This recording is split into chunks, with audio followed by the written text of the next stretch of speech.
الحمد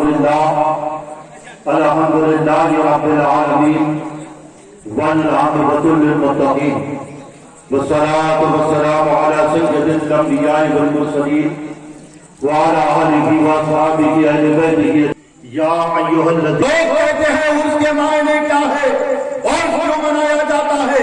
ہم کہتے ہیں قرآن کو پڑھو. قرآن میں اللہ نے بندوں کی تعریف بیان کیا ہے اور اللہ اپنے محبوب بندوں سے اتنی محبت کرتا ہے کہ صرف آیت کا ذکر نہیں کیا بلکہ اللہ نے سورے تک اتار دیا ولیوں کے نام. آپ نہیں جانتے؟ آپ کو نہیں معلوم؟ سورہ لقمان، حضرت لقمان اللہ کے ولی حکیم بھی ہے، ولی بھی. بی بی مریم، یہ جو سورہ ہے یہ ہر ایک کے گھر میں ہے، سب کو معلوم ہے. لیکن سب سے بڑی بات یہ ہے کہ اللہ نے ولیوں کا ذکر کیا ہے، ولیہ کا بھی ذکر کیا ہے اور ساتھ ہی ساتھ ولی کے خاندان کا بھی ذکر کیا ہے. عمران کون؟ حضرت سیدنا حضرت عمران اللہ کے ولی. قرآن نے سورہ رکھا آل عمران، حضرت عمران کا بھی ذکر اور ان کی آل کا بھی ذکر. اس بات سے یہ معلوم ہوا کہ آل کو نہیں بھولا جا سکتا ہے اور آل کو نہیں بھولا جا سکتا ہے جو اولادیں اپنے باپ دادا کے روش پر ہے. تو ورنہ آج کل اولادیں درد سر بن گئی ماں باپ. یہ فاتحہ کائے کے ہو رہے، یہ عرس میں کیوں جا رہے، یہ بوسہ کیوں دے رہے، یہ مدار کو کیوں چوم رہے. بے شمار سوالات کر رہی ہے اولاد آج کل. ایسی اولاد کو قرآن سمجھاؤ. اگربتی کیوں لگا رہے؟ اب اگربتی کا تو اتنا آسان مسئلہ ہو گیا، کچوا جلانا پڑ رہا، سب جلا رہا. مانتا وہ بھی جلا رہا، نہیں مانتا وہ بھی جلا رہا. اور کچرے سے کام نہیں چل رہا تو پاور جلانا پڑ رہا. معلوم یہ ہوا کہ مچھر کاٹنے سے بیماری ہوتی ہے، بیماری کو بھگانے کے لیے اگربتیاں لگائی جاتی ہے. اور اللہ کے حبیب صلی اللہ علیہ وسلم نے ارشاد فرمایا مجھے دنیا کی دو چیزیں عزیز ہیں، ایک خوشبو اور دوسرا میٹھا. تو خوشبو بھی پیاری ہے لیکن آپ اللہ کے پیارے ہیں. اللہ کو پیارے نہیں ہو گئے، اللہ کے پیارے ہیں آپ. آج کل دعا کا بھی بڑا فیشن چل رہی، بولے دعا دو دعا دو دعا کرو. ایک دکان کا افتتاح تھا، ادگھاٹن، بولے دعا کرنے کے لیے آپ کو لے جا رہے. گئے تو دیکھا کفن سینٹر لکھا ہوتا اس کے اوپر. اب اس کے لیے دعا کرنا، لوگوں کے لیے بد دعا کرنا ہے. ارے آپ جس خان کا ٹینڈر بیٹھے ہیں پوری ذمہ داری کے ساتھ کہتا ہوں یہ وہ خان کا ہے جس میں آج سے 450 سال پہلے جد اعلیٰ شیخ الاولیاء حضرت سیدنا سید شاہ عنایت اللہ حسنی الحسینی نقشبندی المجددی علیہ رحمت و رضوان حکم خدا بندی سے یہاں تشریف لائے. سبحان اللہ. نعرہ تکبیر، نعرہ رسالت، خانقاہ نقشبندیہ. درو دیوار معمولی درو دیوار نہیں ہے، کروڑوں کی کوٹھی، کروڑوں کا محل اس کے سامنے پھیکا. اور پوری ذمہ داری کے ساتھ کہہ رہا ہوں، ایسا نہیں کہ ہم کہہ دے رہے آپ مان لو. ارے اللہ ان سے خوش ہے جو اللہ کا ذکر کرتے ہیں. قرآن کے اندر سورہ کاف ہے، سب پڑھتے ہیں. اب جو نہیں پڑھتے وہ بہت زیادہ لڑتے ہیں. پڑھنے والے پڑھتے، جمعے کے دن بھی پڑھتے. اب سورہ کاف ہے کیا؟ وہ اللہ کے نیک بندے جنہوں نے غار کے اندر چھپ کر اللہ کا ذکر کیا، اللہ کی حمد و ثنا بیان کی. بادشاہ ظالم تھا، وقت کی کمی ہے اس لیے بالکل مختصر انداز میں کہہ رہا ہوں. ظالم بادشاہ کا پیچھا چھڑا کر غار میں گئے. اس غار کو اللہ نے اپنے قرآن میں بیان کیا. قرآن کے اندر بیان موجود ہے. اب لوگ کہتے ہیں قرآن کی بات بولو، حدیث کی بات بولو، قول رسول کی بات بولو، یہ قرآن میں ہے کیا، وہ قرآن میں ہے کیا؟ ارے قرآن کیا ہے؟ قرآن کے اندر موجود ہے، اللہ کے ولی کا نام قرآن کے اندر موجود ہے، لیکن عشق ہونا چاہیے، محبت رسول ہونا چاہیے، رسول اللہ سے وفاداری ہونا چاہیے۔ آج دنیا کھرچ کھرچ کر تمہیں یہ دیکھنا چاہتی ہے کہ تم میں عشق رسول کتنا ہے، محبت رسول کتنی ہے۔ آج اسی لیے گستاخیاں ہو رہی ہیں۔ گستاخیوں کے معنی یہی ہے کہ آپ کو ٹٹولا جائے، آپ میں حرارت کتنی ہے اور شرارت کتنی ہے۔ شرارت کرنے والوں نے نبی کی شان میں پہلے گستاخی کر دیے تھے اور حرارت چیک کرنے والے آج کر رہے ہیں، لیکن ہمارا میسج ہے کہ دین داری سے پہلے نبی کی وفاداری ضروری ہے۔ نبی کی وفاداری ہوگی تو دین داری آئے گی، نبی کی وفاداری ہوگی تو پرہیزگاری آئے گی۔ نبی سے وفاداری اپنے اولاد کو بھی سکھاؤ اور اپنے خاندان والوں کو بھی سکھاؤ۔ آج وقت کی ضرورت ہے۔ قرآن کی بات کی جاتی ہے، قرآن تو پورا کا پورا اولیاء اللہ کی تعریف بیان کر رہا ہے۔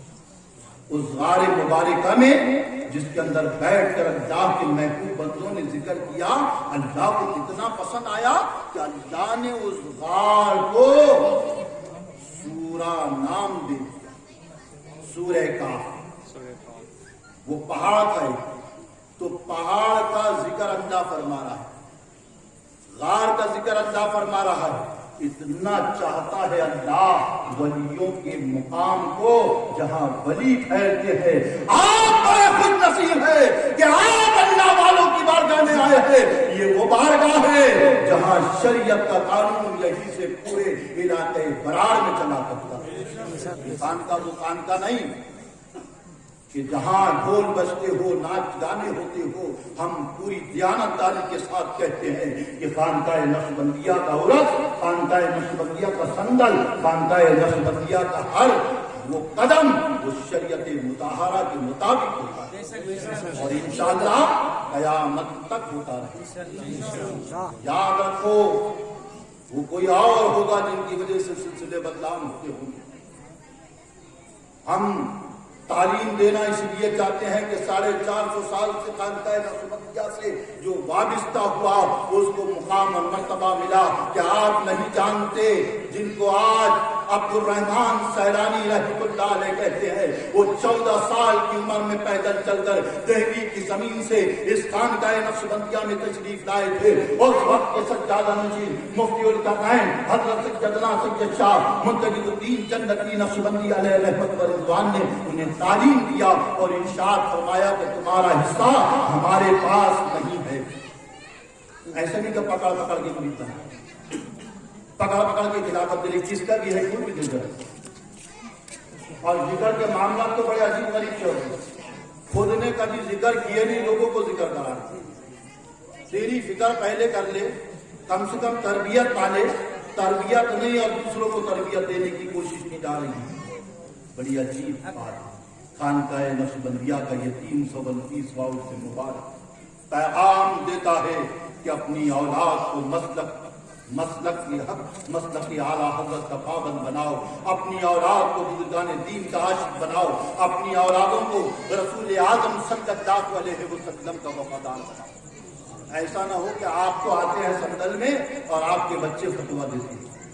اولادوں کی وجہ سے آج کل ماں باپ بہت پریشان ہیں، بہت تعویذ والوں کو ڈھونڈ رہے ہیں، ایسا تعویذ والا مل جائے کہ بیٹا سدھر جائے، لیکن سدھارے تم نے نہیں۔ ایمان کی بات تم نے پیش نہیں کی، عقیدے کی بات تم نے پیش نہیں کی۔ آخری بات، آخری پیغام جب اعلیٰ شیخ الاولیاء حضرت سیدنا سید شاہ عنایت اللہ علیہ رحمت و رضوان کے ایک مرید جو قسطنطنیہ سے تشریف لائے تھے جنہیں یوسف خان کہا جاتا ہے، جب وہ جانے لگے تو شیخ الاسلام سیدنا سید شاہ عنایت اللہ رحمت اللہ علیہ نے ان کے لیے ایک کتاب لکھی، عنایت الواصلین نام ہے اس کتاب، اور کتاب لکھ کر اس کے فرنٹ پر لکھا پہلے پیج پر، وہ برتن کو 7 مرتبہ دھویا جائے جس برتن میں کوئی بے نمازی کھانا کھاتا ہو۔ جد اعلیٰ فرما رہے ہیں اس برتن کو 7 مرتبہ دھویا جائے جس میں کوئی بے نمازی کھاتا ہے وہ برتن کتے کے کھائے ہوئے برتن سے نمٹ کر جد اعلیٰ شیخ الاولیاء علیہ رحمت و رضوان کا پیغام سارے مریدوں کے لیے ایک اہم نقطہ ہے کہ 5 وقت نماز کی پابندی کرو، عشق رسول پیدا کرو، اپنی اولادوں کو اور اپنے خاندان کو عقیدت اور محبت سکھاؤ۔ قرآن پڑھاؤ۔ آج کل لوگ جو ہے نا یہی باتیں سیکھ کر جا رہے ہیں۔ ہمارے یہاں خانقاہ میں سے جاتا تو کچھ یاد نہیں رہتا، کہاں گئے تھے خانقاہ میں کیا ہوا پتہ ہی نہیں، کیا اچھے بیان ہوئے۔ غریب نواز سرکار علیہ رحمت و رضوان کے شہزادے بھی آئے تھے جن کے چہرے کی ہم نے زیارت کی، صاحب سجادہ نشین پیر طریقت الحاج سید شاہ اظہار الاسلام طالب نقشبندی کو ہم نے بوسہ دیا، قدموں کو چوما، لیکن سنے کیا، پیغام کیا ملا؟ اس پیغام پر عمل کرنا ہوگا۔ یاد رکھو اس خاندان نقشبندیہ کا کوئی خلیفہ ہو وہ شریعت مطالعہ کا پابند ہونا چاہیے، اور اگر وہ کھلی شریعت مطالعہ کی پابندی نہیں کرتا ہے، خلاف ورزی کرتا ہے، تو اسی خانقاہ کے اسٹیج سے جسے دارالشرع کہتے ہیں اعلان کیا جائے گا کہ اس کی خلافت منسوخ کر دی، ختم کر دی۔ ہم بلا جھجک کہنا چاہتے ہیں بزرگان نقشبند کے طریقے کو اپناؤ، مشرب کو اپناؤ، عقائد کو اپناؤ، بھٹکنے کی ضرورت نہیں۔ سال میں ایک مرتبہ نہیں، ہر جمعرات کو الحمدللہ خانقاہ نقشبندیہ میں ذکر کی محفل ہوتی ہے، اور آج سے نہیں، کل سے نہیں، بلکہ 450 سال سے خانقاہ نقشبندیہ میں تربیت دی جاتی ہے۔ مرید کو خالی مرید بنا کے چھوڑ نہیں دیا جاتا۔ اب جو چھٹا گھوم رہا وہ ایک الگ بات، لیکن آج کے ماحول میں اگر آپ نے یہ کہے کہ آل عمران اللہ کے ولی کا نام ہے، قرآن میں ان کی نام کی صورت ہے، قرآن میں صورتوں کے نام اللہ کے ولیوں کے اوپر ہے، تو رانگ سائڈ سے آنے والا کہہ سکتا ہے سورہ کافرون بھی ہے، سورہ منافقون بھی ہے، کہہ سکتا نا، لیکن اس کو سمجھاؤ کہ اس میں اس کی نشانی بتائی گئی کہ وہ کیسا ہے، اور اس میں ولیوں کی نشانی بتائی گئی یہ کیسا ہے، کیسے آقاؤں کا بندہ ہوتا بول والے میرے سرکاروں کے اللہ تبارک و تعالیٰ مجھے اور آپ کو رسول اعظم صلی اللہ علیہ وسلم کے فرمان کے مطابق زندگی گزارنے کی توفیق و رفیق عطا فرمائے۔ وآخر دعوانا والحمدللہ رب العالمین۔ سبحان اللہ، سبحان اللہ۔ عزیزان گرامی، ہمارا پروگرام اختتام پذیر کی طرف ہے، بس اب ایک آخری خطاب نہیں سننا ہے، اب بارگاہ غریب نواز کے فیض و برکات کو حاصل کرنا ہے۔ سب سے پہلے تو شہزادے غریب نواز کا بے انتہا شکریہ، جنہوں نے اپنی مصروفیات نکال کر اپنا قیمتی وقت ہمیں دیا اور ہماری دعوت پر خانقاہ نقشبندیہ میں تشریف لائے۔ اب آئیے حضرت سے کچھ مواعظ حسنہ جن سے حضرت شہزادے غریب نواز پیر طریقت حضرت خواجہ سید غیاث الدین چشتی صاحب ادام اللہ فیضو صاحب سجادہ بارگاہ حضور غریب نواز اجمیر شریف سے کچھ نصیحت مواعظ حسنہ کو سماعت کرتے ہیں۔ اس کے بعد پھر سندر مالی میلاد خانی کے ساتھ نکالا جائے گا، فاتحہ خانی ہوگی، صلاۃ و سلام اور دعا ہوگی، پھر اذان اور باجماعت نماز مسجد میں ادا کی جائے گی، اس کے بعد پھر اندر کا اہتمام ہے۔ تھوڑا سا